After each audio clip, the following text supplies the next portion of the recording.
Субстрат здесь торф.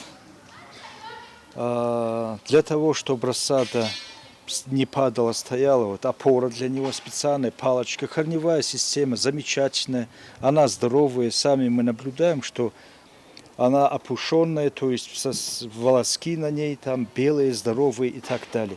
Выращивать в крупнейшем агрокомплексе республики будут 4 вида томатов. Под них выделено 10 гектаров, половина из которых распределено под розовый сорт и 2 гектара под помидоры черри. Рассада была заказана в специализированном комплексе в городе Баку. В современном тепличном комплексе Сунжа предусмотрены все условия для приживаемости ягод и овощей. Среднесуточная температура около 18-19 градусов. В дальнейшем по мере нагрузки на плоды температура будет снижена. Упор нами сделан не на те гибриды, которые дают массу, урожайность высокую, а именно на те, которые обладают большими вкусовыми качествами. Оборудование строила турецкая компания Асера. Вот мы логотип компании сейчас наблюдаем на части оборудования. Но основные узлы и детали, они голландские. Асера как инжиниринг производила, а производитель основного оборудования Нидерланды. Мурат Хутов – один из лучших агрономов России. Он контролирует весь процесс производства на агрокомплексе Сунжа. Агроном отмечает трудолюбие и неравнодушие местных рабочих и не сомневается, что такими темпами они осилят поставленные задачи. Также Мурат рассказал в подробностях о процессе сегодняшней посадки. Сам процесс посадки, он элементарный в данном случае.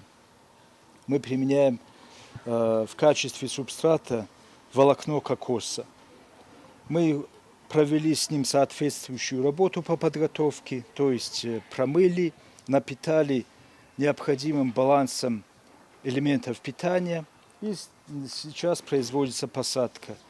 Первая посадка ягод продлится до 10 марта. До конца года тепличный комплекс будет заниматься выращиванием только помидоров. В последующие годы к ним добавят огурцы, перец, зелень и цветы. За процессом реализации наблюдали и представители Министерства сельского хозяйства Ингушетии.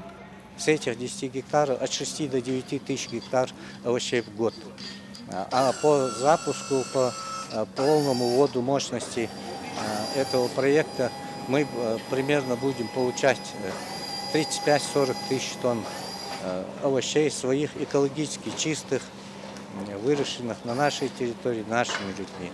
Открытие крупного комплекса позволило создать дополнительные рабочие места. Сейчас высадкой помидоров заняты 85 рабочих. В основном это люди без опыта работы в сельском хозяйстве и профессиональных навыков. Их контролирует и наставляет 26 специалистов-томатоводов, приглашенных в республику для обучения рабочих.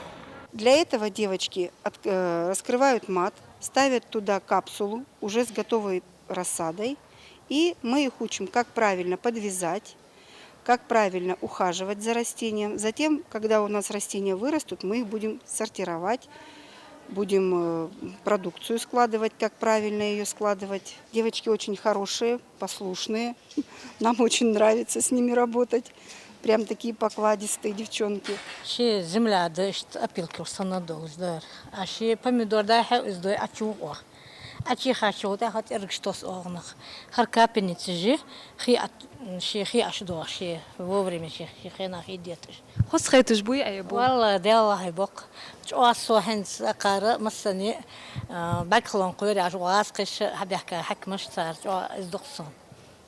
Что да, получаться до ёхса болха. Крупнейший проект агрокомплекса Сунжа позволит обеспечить продукцией высокого качества не только весь рынок республики, но и соседние регионы. Первый урожай томатов, по прогнозам агрономов, можно будет продегустировать уже в мае. Диана Дударова, Адам Далаков, Новости 24.